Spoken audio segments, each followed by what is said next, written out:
Masakit po sa isang magulang yung 6 years old mo na anak, ginpin na yung bata na dinala mo sa universidad para makatapos ng pag-aaral, dinala nila sa bundok para maging NPA, na may mga ganun na demonyo sa loob ng universidad na paikutin yung utak ng anak mo na ibahin na kayang talikuran ang pangarap, kayang talikuran yung sariling pamilya. Nasaan na nga ba si Sir Raul Manuel? Bakit biglang di na nagpaparamdam ngayon?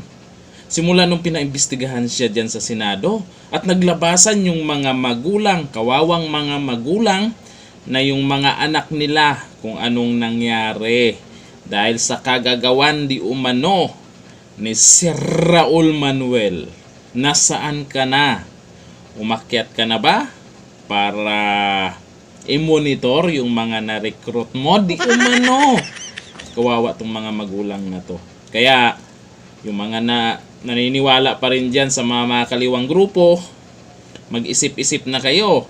Baka sa susunod, mga anak nyo, kamag-anak nyo, ang mabiktima sa mga taong ito. Kilala naman po ng karamihan kung sino-sino yung mga nandyan. Meron sa kongreso kung sino-sino yung mga yan. At kawawa po kasi dinaan lang po talaga yan sila sa mabulaklaking pananalita para maniwala kayo. At ayan ang nangyari sa bandang huli. Sumama sa kanila, umakyat sa bundok. Ang resulta, yung mga magulang, kung sino yung nagpapalaki sa kanila, iniwanan na di na alam kung saan sila hahanapin. Tapos itong mga na-recruit naman ay talagang binilog yung pag-iisip. Talagang napakagaling nila. Ang galing ng mga magsalita tungkol sa pakikibakak di umano or kung ano man yung mga pinagsasabi nila. Ang galing no? Ito, panoorin po natin mga kawawang mga magulang ito. Nag-iiyakan po talaga dyan sa nangyari. At sana naman ay may magandang resulta ito. Sa ngayon naman, di natin alam ba nagtatago na si Raul Manuel. Ba't tameme dito? Wag lang sumuko itong mga magulang na to. Ito po, panoorin po natin. Masakit po sa isang magulang yung 6 years old mo na anak, ginpin na yung bata na dinala mo sa universidad para makatapos ng pag-aaral, dinala nila sa bundok para maging NPA, na may mga ganun na demonyo sa loob ng universidad na paikutin yung utak ng anak mo na ibahin na kayang talikuran ang pangarap, kayang talikuran yung sariling pamilya. Children, what do you want to be when you grow old? I'm here today to summarize the experiences of my former comrades here. But before that, good afternoon, everyone. I am Daniel Castillo, a former political instructor in Guerrilla Front 55, the same unit as with Miss Arian right here. But before I became a guerrilla fighter and went to join the ranks of the guerrilla fighters in Southern Mindanao, I was also a student in UP Diliman.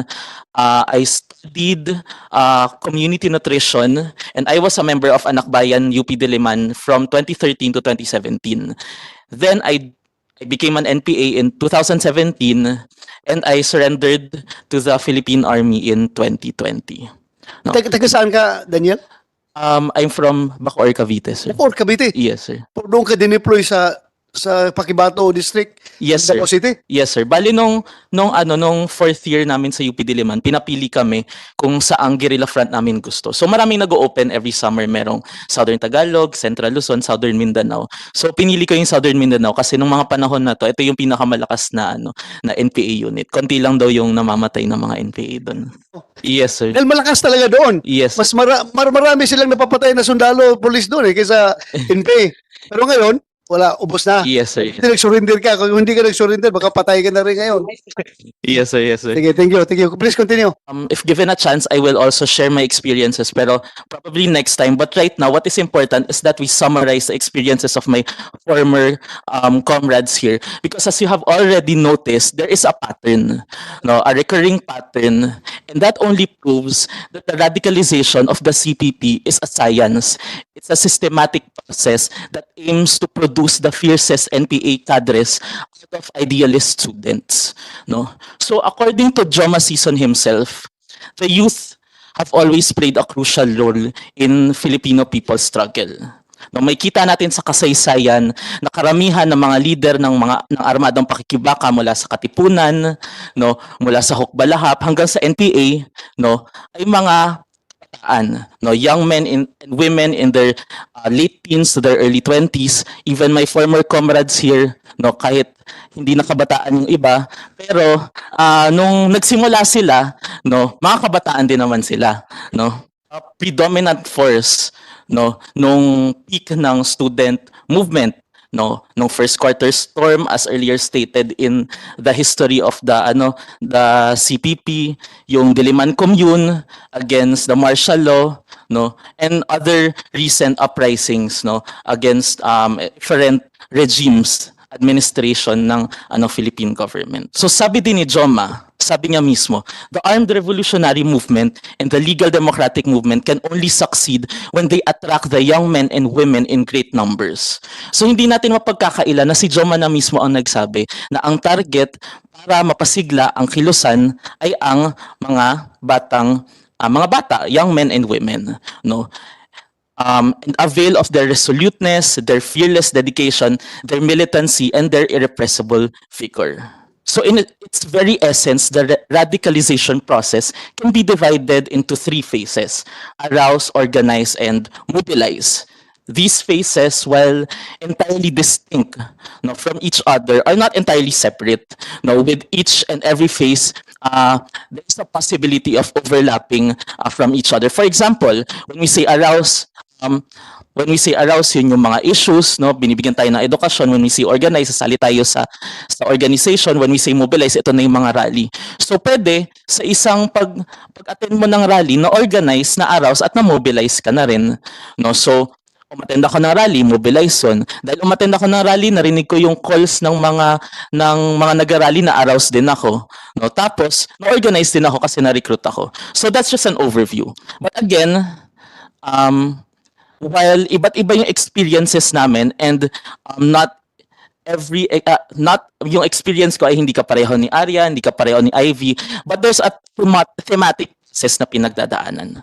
So to break down that process, first is the arouse stage. So this stage of the radicalization process focuses on awakening a student's political consciousness. So hindi ma-recruit yung estudyante kung wala siyang certain level of political consciousness, no. Sabi nga sa The Task of the Second Propaganda Movement na sinulat din ni Joma, the second propaganda movement is required to arouse our nation anew to the struggle for the fulfillment of the national democratic task of the Philippine Revolution.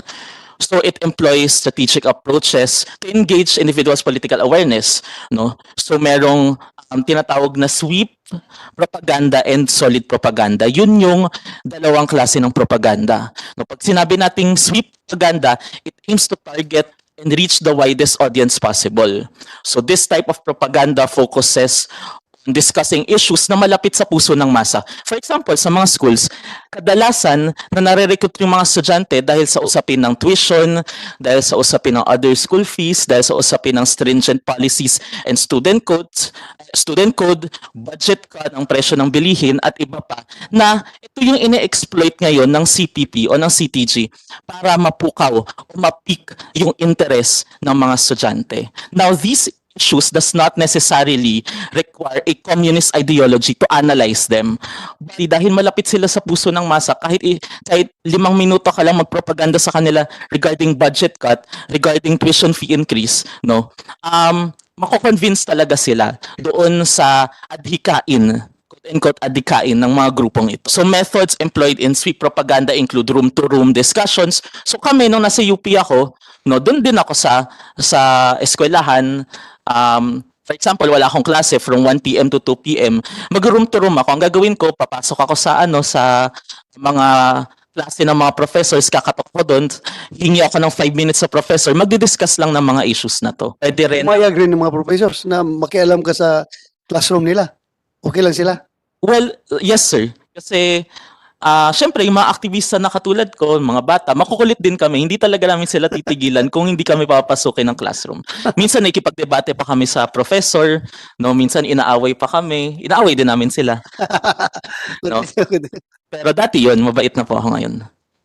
So, meron ding mga org-to-org discussions. So, sa mga tambayan ng mga organizations, pupunta din kami doon, dinadalaw namin sila. No, para doon kami mag-discuss, mag-organize. On the other hand, meron ding tinatawag na solid propaganda. Ito yung in-depth educational discussions lasting approximately half a day. More known as the Pambansang Demokratikong Paaralan o PADEPA.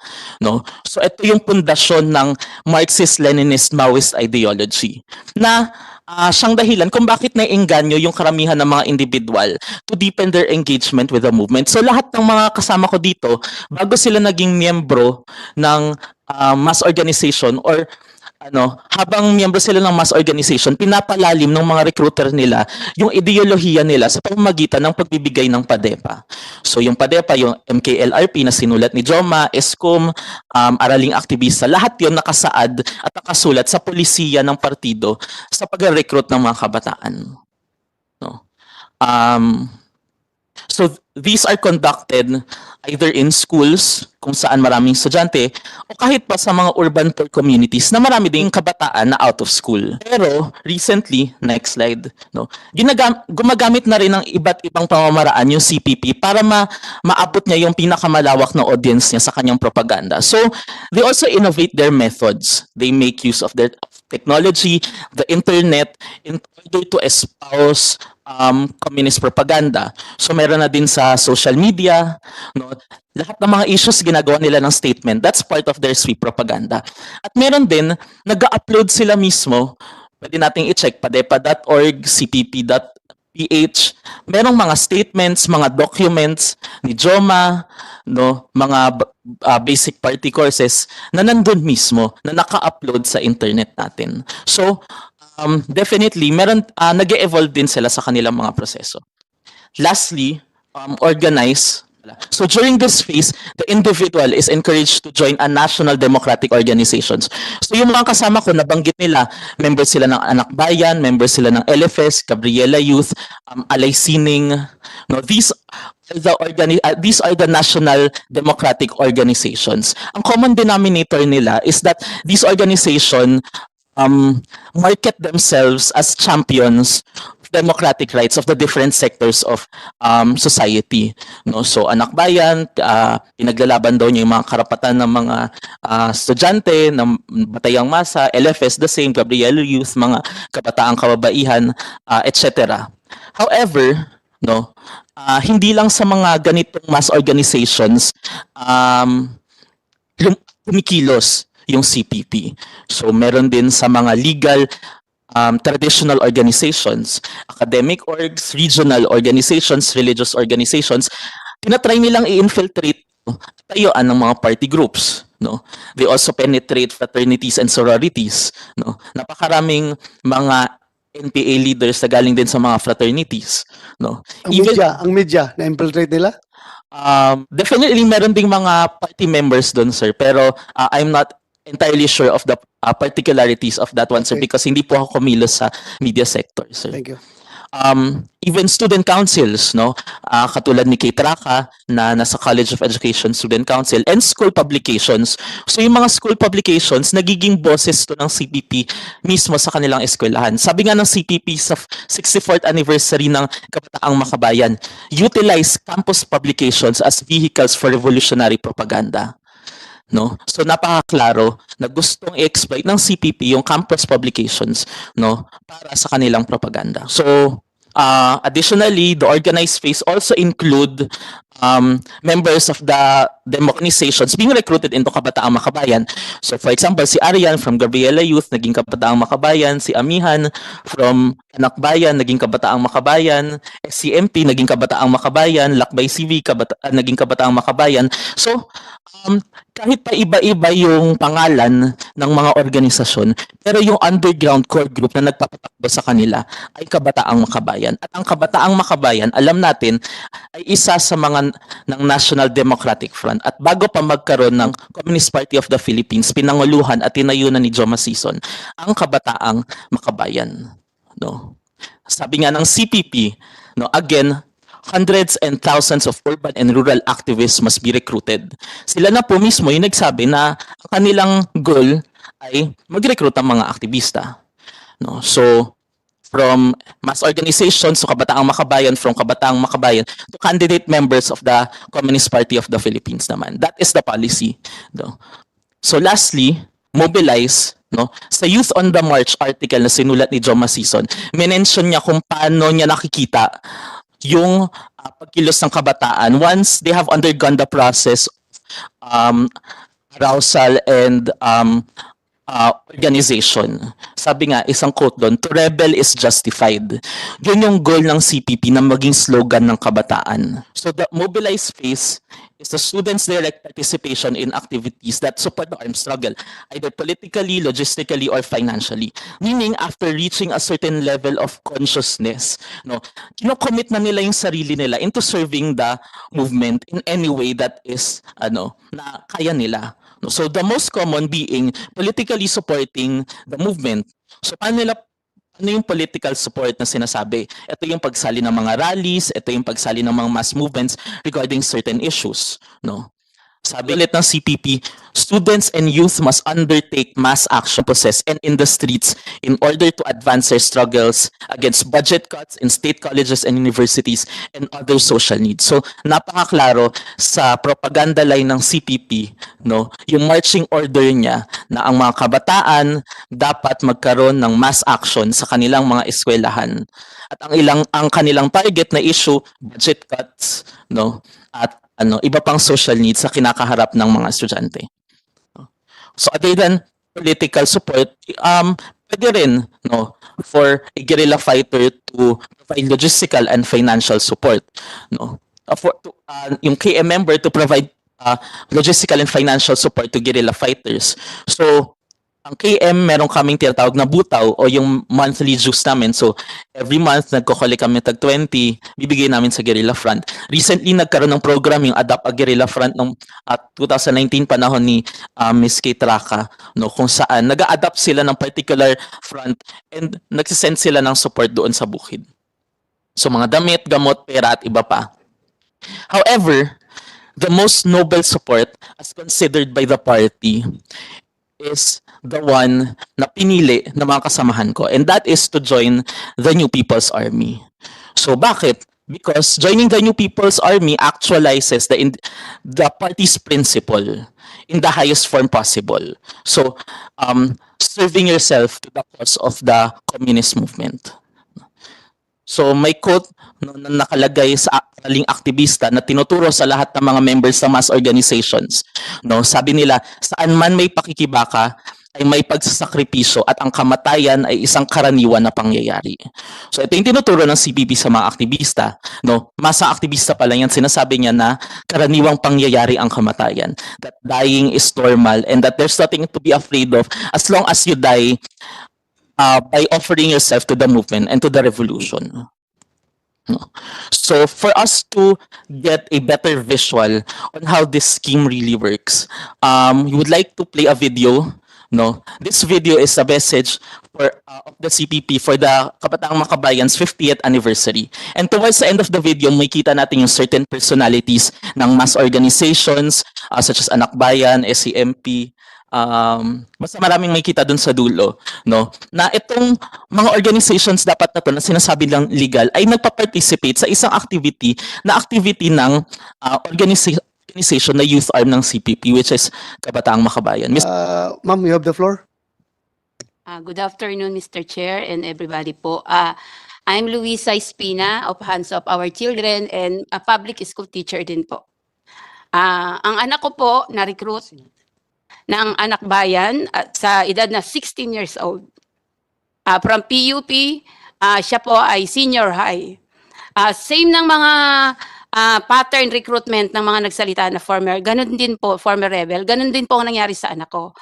From mabait, mapagmahal na anak, nag-twist po siya nung nasali dyan sa organization na Anak Bayan at Gabriela Youth po. Nawawala-wala na, ginroom nila ang anak ko na magalit sa gobyerno. Na huminto sa pag-aaral. Dahil sabi nila, narinig ko mismo sa anak ko na ayaw niya na mag-aral. Dahil papelan daw po yung edukasyon. Mas mahalaga daw at mas maayos daw yung pinag-aaralan nila doon sa sinarihan niyang organisasyon. Hanggang sa nawawala December 2018, lagi pong nawawala ang mga kabataan dahil yan po ay anibersaryo ng CPP. Inakyat ang anak ko sa Davao, sa Mindanao po, bilang NPA. Nakipaglaban ako, hinanap ko siya. Wala po akong proof of life. Sinabi ko sa anak bayan na hindi na biro yung pagkawala ng anak ko. Kailangan ko ng, malaman kung nasaan ang anak ko. Nagbigay sila ng sulat, January 2019, na ayon sa sulat ng anak ko, mahirap man tanggapin na may anak kayo ng ganito. Ngunit ito na po ang paraan ko para pagsilbihan ang malawak na hanay ng masang api. Yun ang content ng sulat ng anak ko, na napakahirap po talagang tanggapin na bunso po siya. Sure. Ang ginawa nito ng mga CPP, NPA sa aming pamilya. Napakasakit. Isang araw lang mawala yung anak mo, hindi mo na alam ang gagawin mo. Pero yung magliliwag taon, hindi mo na kaya. Tuwing gabi, iiyak ka, bagyo. May sakuna naman na mangyari sa atin, COVID. Alalahanin mo yung anak mo, yung worst na mangyayari. Kung ano ba yung nangyayari sa anak mo. Walang proof of life. Nakakakain ba? Through NTFL-CAC, may sumusuko. Nag-aamot kami na baka kilali anak ko dahil sa SMR. Yan sila Arian, sila alam nila na nakasama nila yung anak ko. May sumuko sa Tagum, 13, na ikwento. Halos madurog na daw yung paa ng anak ko sa sugat dahil di ba nakabota sila sa mga mining area na walang makain, payat, napakasakit yon. Ganito yung ginagawa sa bawat nire-recruit ng mga organisasyon na to, na gusto ko na malaman nyo na karamihan sa inyo siguro numero lang yung nare-recruit ng mga bata. Ngunit anak po namin yun, buhay yun, may kinabukasan na nasira, pamilya na nawasak sa amin. Ito kami, buhay kami. Lahat ay, napakasakit. Yan kaya lumalabas kami, mahirap man ito. Sa hands-off, ina-awareness po namin kung paano na-recruit ang anak namin. Ang mga pattern po na yan ay binibigay namin sa mga eskwelahan din. Dahil ayaw na po namin na may iiyak pa sa harapan ninyo na magulang at ayaw namin na may mag-aya sa anak namin. Kaya gusto namin panagutin lahat ang nang-recruit sa amin at sa mga naniniwala sa mga palyadong ideolohiya na sinasaksak nila sa bawat kabataan, na managot sila sa nangyari sa amin, malagot sila sa pamilya namin na napakasakit. Yung sakit po, walang salita na makakapantay, makakadescribe sa nararamdaman namin ngayon. Kaya sana tulungan nyo kami na mabawi yung anak namin at salamat doon sa binaba ni Presidente Bongbong na amnesty sa mabalik loob program sa mga NPA. Sana kung naririnig to ng CPP, alam ko sana naririnig to ng mga anak namin, magbalik loob kayo, nandito na may pangalawang pagkakataon, wala na pong saysay yung pakikipaglaban dyan. Walang totoong ginagamit lang kayo ng mga hunyangong makabayan na nagsusulong ng ganitong ideolohiya. Dahil kung totoo yung kanilang paniniwala, kung totoo silang naniniwala sa ideolohiyang isinasaksak nila sa bawat kabataan, sana mismo yung anak nila, sinali nila. Ngunit hindi po, dahil alam nila na mapapahamak ang bawat ire-recruit nila. Yun lamang po, Mr. Chair. Thank you, Miss Luisa Espina. Totoo talaga, anak lang ninyo ang ginagamit nila. Yung mga anak nila nandun sa abroad, nag-aaral. Gagandang eskwelahan, pinapaaral. Tapos yung mga anak ninyo, yun ang pinapaakit sa bundok, pinapalaban sa sundalo. Nakipagbarilan sa mga sundalo. Magaling talaga sa squad. Magaling mag-sweet talk itong mga tao na ito. Hindi ba yung anak mo yung recent nila doon sa lower house, sa kongreso? Yung mga party list ng sino yung congressman na yun? Si Eh, ano po, Arlene Brosas. Arlene Brusas. Si AJ po yon, si Ha? AJ po na si anak po ni Relisa Lucena at isa po sa president namin na si LB Kaalaman. Yung kay Ma'am LB Kaalaman po nakauwi na po sa bahay nila, pero yung kay Relisa Lucena po ay nandoon pa rin po sa under ng CPP-NPA po, NDF. Pero at least mabuti sila. Yes Nakita po, nila na nandito. present Yes. doon sa diyan mo makita, di ba? Diyan mo makita kung anong linya Yes. meron itong mga party list na ito doon sa armadong CPP, NPA, NDF, sa NPA. Bakit nila na-produce yung bata na yon? Pina-preskon pa nila doon sa Congress. Di ba? Tapos ngayon, di na sila ng dinay, wala silang linya na hindi nila kaalyado yung NPA. Tapos ngayon, present nila, pinaskon pa. Napakawalang hiya, no? Hindi man lang inisip yung grieving parents na ibalik doon sa parents yung bata. Afterwards, yung bata, binalik rin doon. Kung saan na ngayon. Nasa armado na ngayon. So yung anak mo, hanggang ngayon, wala kang balita. Ang huli pong balita ay nasa Davao po siya, pero ngayon po wala na po talaga. Ang ano namin po is nasa Bukidnon, kasi sa Davao po is ano na po yung dismantle na po lahat ang guerrilla doon dahil galing po siya sa Guerrilla Front 2 dati, Sir, Mr. Chair. Wala na sa Davao, nag-move siya sa Bukidnon. Ngayon, ang pwersa ng Armed Forces at ng PNP, nakafocus sa Bukidnon, kiniklear nila. So wala na yan ngayon sa Bukidnon. Nandoon na yan sa Lanao banda. Lanao doon sa Marawi, doon sa, pumasok na doon sa area ng Imaylep. Kasi yung mga hinahanap ngayon na NPA na Bukidnon, wala na doon sa Bukidnon. Nag-move na sa Lanao. So most likely, makita mo yung anak mo doon banda sa Lanao, nagtatago doon. Sa Wao banda area, Wao at saka basta doon banda, Wao area. Nandoon na sila ngayon nagtatago. Ha? Tubod. Oo. Lanao Norte yun siya. Ang Wao, Lanao Sur yun siya. Dikit sa Bukidnon. Kausap ko yung mga commander doon ng AFP. Nandoon lang daw, kukunti na lang sila doon. Umiikot baka nandoon pa yung anak mo. Kawawa naman. Yung last na nakita nyo, Arian, nakita nyo yung anak ni Ma'am Luis Espina doon sa Davao? Mr. Chair, if I may, kami po, sa unit po namin, pumasok si Lovane, yung anak ni Ma'am. That was December Ikaw ang 2000. front secretary noon. Yes. Sir, Sige, go ahead. Sige. 2018 sa somewhere in Kitaw-Taw, Bukidnon po. Nag-attend po siya ng 50th anniversary ng Communist Party of the Philippines. So, actually, she was just planning na for exposure lang or revolutionary education. And then, yun nga, because of, syempre, our influence, no, in convincing her na mag full-time. And then, siguro, sa ilang araw na nagkasama kami, ilang araw, pagka January po ay inatid ko talaga siya sa regional headquarters ng Southern Mindanao Regional Committee sa pangangalaga ni Eric Casilaw, si Kaelian. So sila po yung tumanggap kay Lovane. Pero since nun po, hindi ko na po alam kung saan siya. Pero parang later, nagkasama na sila sa isang nag-surrender na rin sa, yung sinabi ni Ma'am kanina na Guerrilla Front 2, si Daniel De Llosa. Pero after nun, wala na po kaming balita kung saan na po siya unit na assign. So, at that time, yung sabi mo yung headquarters ng SMRC, saan banda yun? Sa That Sitio Dumasilag sa Quezon, sa Dumasilag, barangay Santa Filomena, Quezon, Bukidnon. Bukidnon. So meaning talagang umakyat na sila, no? Umakyat na. Apo. Umakyat. Ngayon, wala na naman na yan ngayon doon. Nandoon na, bandang Lanao na yan sa dahil, palaging pinupurso ng ating government forces.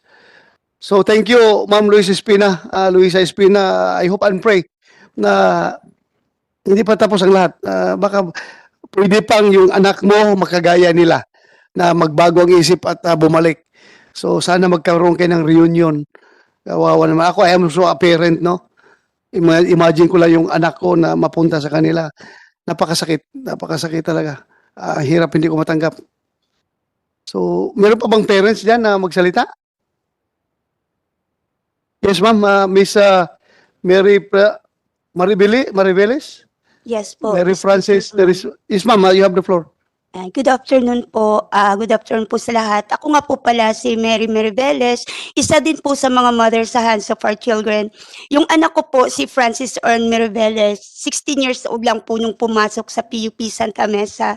Katulad po ng mga ibang estudyante na matalino, matalento, masayahin, mapagmahal na anak at kapatid. Galing na po kami sa mahirap na pamilya, kaya yung pagkapasok niya po sa university, unang hakbang po yun, na matupad niya yung pangarap niya. Ngunit hindi ko po akalain na doon mismo sa loob ng university, masira yung pangarap ng anak ko kasama yung pangarap ng buong pamilya. Yung unang naging achievement mo ni Franz sa PUP, naging writer po siya ng Catalyst. At hindi ko po akalain na ang pagiging writer niya sa Catalyst, yun ang magiging tulay para maging membro po siya ng Anak Bayan, Kabataan Party List, LFS. 3 months lang po, Mr. Chair. Sa 3 months na yun, naging full-time activist na po yung anak ko. Alam niyo po, yung pinakamasakit na 3 months na yun kasi doon mo nakikita yung pagbabago ng anak mo. Na alam mo yung bilang isang magulang na pinalaki mo sa 16 years, alam mong mabuti siyang bata kasi nag-graduate siya ng Salutatorian, Leadership Award, Journalism Award. Hindi mo akalain na may mga ganun na demonyo sa loob ng universidad na paikutin yung utak ng anak mo na ibahin na kayang talikuran ang pangarap, kayang talikuran yung sariling pamilya. Mula nung pumasok po siya sa mga organisasyon na yun, nag-iba na po ang buhay ng pamilya namin. Minsan hindi siya namin makikita. 3 months, 6 months, 9 months. Umaabot po minsan 1 taon. 4 years po. Akala ko full-time activist lang yung anak ko. Ano ba nangyari sa kanya sa 4 years na yun? Makikita mo po dinadala sa iba't ibang rally. Masakit po bilang isang ina. Pag nakita mo po yung anak mo sa TV nakikipagbalyahan sa pulis, binubomba ng bumbero. Isipin nyo yung naramdaman ko pag nakita ko yung anak sa TV na masaktan pero wala kang magawa. Saan pa po ba? Dinala sa Pandi, Bulacan para mangagaw ng bahay. Hacienda Luisita para sa mamamayang api. During election po, 2016, ginapit po ng Kabataan Party List ni Nery Colmenares para po sa kanila ng mga political rallies nila, mga propaganda nila dyan, na magkabit ng mga propaganda nila. Masakit po sa isang magulang, yung 6 years old mo na anak, ginpin, na yung bata na dinala mo sa universidad para makatapos ng pag-aaral, dinala nila sa bundok para maging NPA. Ang sakit po yung kasi, alam po natin sa kabundukan, hindi namimili ang bala. Sa bawat araw, yung anak ko nakikipaglaban kay kamatayan. Paano mo maisip na ang isang nanay makatulog ka ba sa araw-araw na ganyan na lang ang nasa isip mo? Alam niyo po, dahil sa Hands of Our Children, nagkaroon po ako ng pagkakataon na makausap yung mga former rebel po na nakasama ng anak ko. Pero sa bawat kwento ng hirap sa bundok, sa bawat kwento na sabihin, tumalon sa ilog yung anak mo, may dalang laptop, may dalang baril. Sa bawat sabihin, kumakain ng tira-tira yung anak mo, para po yung kutsilyo na sumasaksak sa dibdib ko. Ano mo yung tinitiis mo ang lahat ng sakit na iniisip mo? May gabi ba na tinatawag ako ng anak ko na nanghihingi ng tulong pero wala akong magawa? Ang mas masakit pa po to kasi last August 2021 po, his father passed away without knowing kung buhay siya o nasaan siya. Yung last statement ng father niya sa akin laban, habang nire-revive yung asawa ko sa harap ko, ang sinisigaw ko, lumaban ka kasi hindi pa natin nakita yung anak mo. Hahanapin pa natin si Francis. But we lost his father. Ang sakit po doon kasi pandemic po yun. Yung dalawa ko pong anak at ako, walang makalapit sa amin. tatlo lang kami. Alam mo yung hindi mo alam kung ano ba ang dapat mo kalungkutan, yung nawawala yung anak mo o nawala yung haligi ng tahanan namin. Hindi ko po alam kung alam ni Franz na namatay na yung father niya. Yung last nakita ko po kay Franz, 2020 pa po ng February. Yun po yung time na nakita ko yung video na sabi ko sa kanya, Nak, i-clear natin yung pangalan mo. Sabi niya, ang sagot niya sa akin, Ma, sa organisasyon namin may sarili kaming abogado. Hindi ko akalain yung time na yun po yung huling yakap at halik ko sa anak ko. Kasi kung alam ko lang po na yun na ang huling yakap at halik na makita ko yung anak ko, hindi po ako bumitaw. Alam niyo yung pagsisisi sa puso ng isang ina na sana hindi ko binitiwan yung kamay ng anak ko. Ngayon po, magpo 4 years na uli, wala akong proof of life. Wala pa akong alam ko na saan ang anak ko. Ang masakit po, ito po yung hirap, sakit, yung lungkot na sobrang hindi mo malaman kung saan ang galing na ayaw namin iparana sa mga ibang pamilya. Yung naranasan ng anak namin, ayaw namin maranasan ng ibang kabataan. Kaya nandito po kami. Nandito po kami nanghihingi ng tulong sa inyo. Tulungan niyo po kaming maibalik sa amin ang anak namin. Kaya po, nagpapasalamat kami sa amnesty na binigay ni Presidente kasi ito ang magiging daan po para mapasuko yung anak namin na makita nila na mabuti yung gobyerno at ito yung paraan para makita namin yung anak namin. Kaya sana kung narinig ako ng anak ko na hindi ako susuko. Hanggat buhay ako, ilalaban ko yung buhay mo, ilalaban ko yung pagmamahal ko sa'yo. Kaya lagi kong pinapangako sa'yo, ako yung huling tatayo sa tabi mo para iabot yung kamay ko, para magbago ka. Nandito lang ako lagi. Maraming salamat po. Thank you. Sana nakikinig si Francis ngayon kung makarating sa kanya yung mensahe ng kanyang ina. Napakahirap maging parent.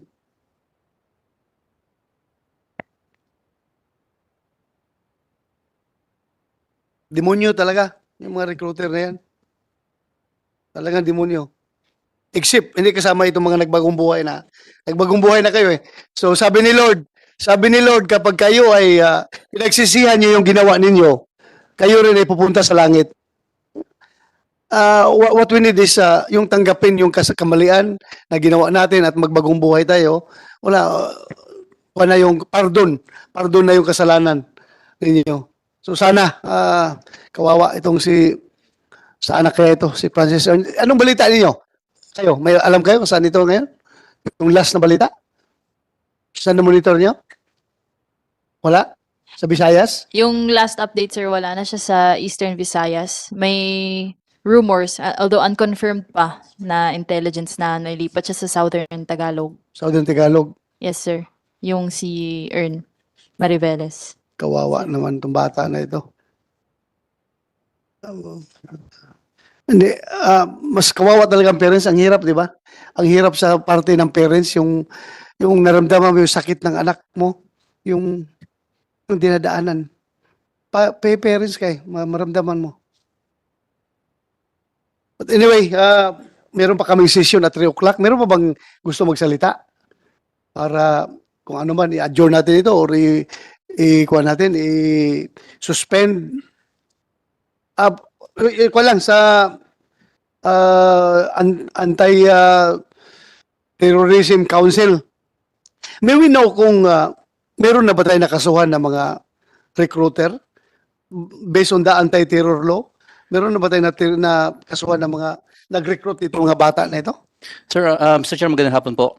Ang Anti-Terrorism Council Project Management Center is actually the coordinating and project management arm of the ATC. One of the tasks given to us by the ATC is to conduct monitoring and evaluation of all terrorism and all terrorism and terrorism-related cases. So because of this, our monitoring, we establish our database. It's so unfortunate we observe, Mr. Chair, na until to date, walang nakakasuhan na recruitment. Now, we conducted several caravans in the field where this is one of the issues that we discuss. Ang issue is bakit walang nakakasuhan na recruiter. Although tama po kayo, they are demonyo, pero bakit walang nakakasuhan? Narinig natin yung mga mga paliwanag ng mga resource person, it appears now na it's premature to charge them for recruitment kasi nga meron tayong process of radicalization. Ang recruitment is nangyayari after ng radicalization. So naggumawa kaming senaryo sa baba kung paano namin makakasuhan yung recruitment. Ang senaryong naisip namin is makakasuhan lang ang recruitment kung yung na-recruit mismo is nagbalik loob at this time magre-reveal ng nangyari. Kasi kung kare-recruit niya, definitely i-deny niya yan. So it's very hard to prosecute recruitment sa bago. So ang senaryo lang na pwedeng makasuhan sa recruitment, tulad ng sinabi nga namin, kung nagbalik loob ito at mag-reveal. Ngayon, that is the time where we can charge for recruitment, meaning may possibilities na nakagawa na ng terroristic activities yan bago mo makukumit. Kaya sabi nga namin, paano natin this time makakasuhan beside recruitment is medyo napaka-secretive.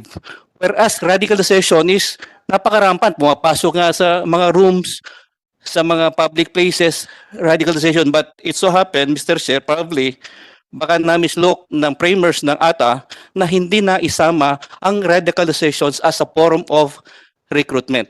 So, Mr. Chair. in that, with that, I hope you can give us a proposal para Yes. i-amend natin Yes, yung ATA. Actually, Mr. Chair, during our karabas, nga namin lahat, pinapag-aralan namin, there was even a survey conducted in different countries, conducted by different Department of Education, wherein nag-conduct silang survey sa mga bata. Ang tanong is very basic. Children, what do you want to be when you grow old? So ang iniisip nila sa survey, ang sasagot ng mga bata is we want to be a teacher. But to their surprise, ang nangyari is sabi nila, we want to be soldier or a policeman. Ang tanong, why? Because we wanted to bear arms, maghawak ng armas para ipagtatanggol namin ng bayan. So habang lumalaki yan, ang utak ng bata is maging sundalo at maghahawak ng armas.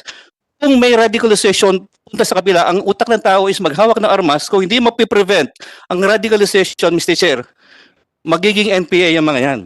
That is why, on our part, Mr. Chair, if we can recommend possibly amendment of the provision, especially on radicalization.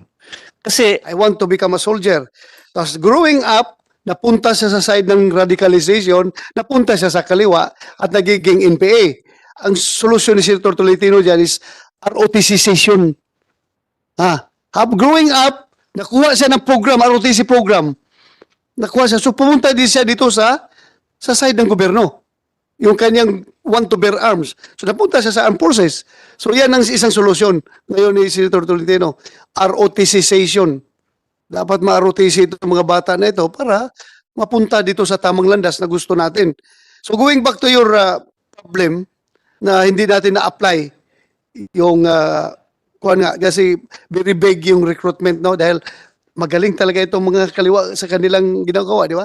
So kailangan talagang i-amin natin yung batas, idagdag natin yung term na radicalization. So please kayo, gawa kayo from ETC, gawa kayo ng proposal para madagdag natin ito. we'll do that, Mr. Chair. Thank you, sir. Thank you very much.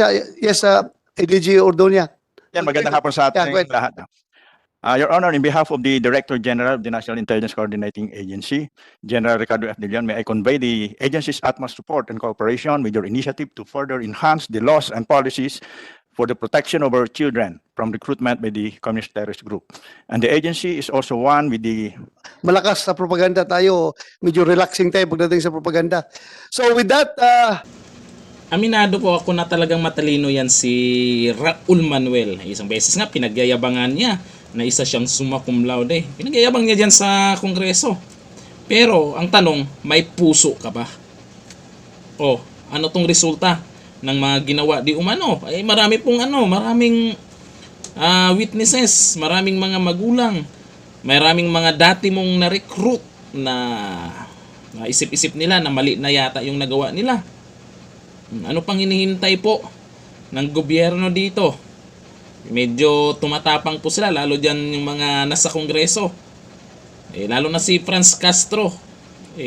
Alam natin, nagkasama tong mga to Yun po ang sabi po ng mga dati pong mga kasamahan nila na nagsisi na po. At dapat naman talaga, itong mga ganito, hindi pwedeng baliwalain ito, nakapasok na sa gobyerno. Tapos, ito, kaya siguro talagang ayaw na ayaw nila sa mga Duterte. Alam niyo kung bakit. Sa lahat po ng nandyan sa Senado, nandyan naging presidente, yung Duterte po talaga, noon pa, hindi pa nagiging presidente po yan si dating Pangulong Duterte. Kilala na po, lalo na kami, mga taga Mindanao, kilala na po namin ang mga Duterte. Duterte pa lang na pangalan na yan ay talagang mayroon pong puso pag magserbisyo.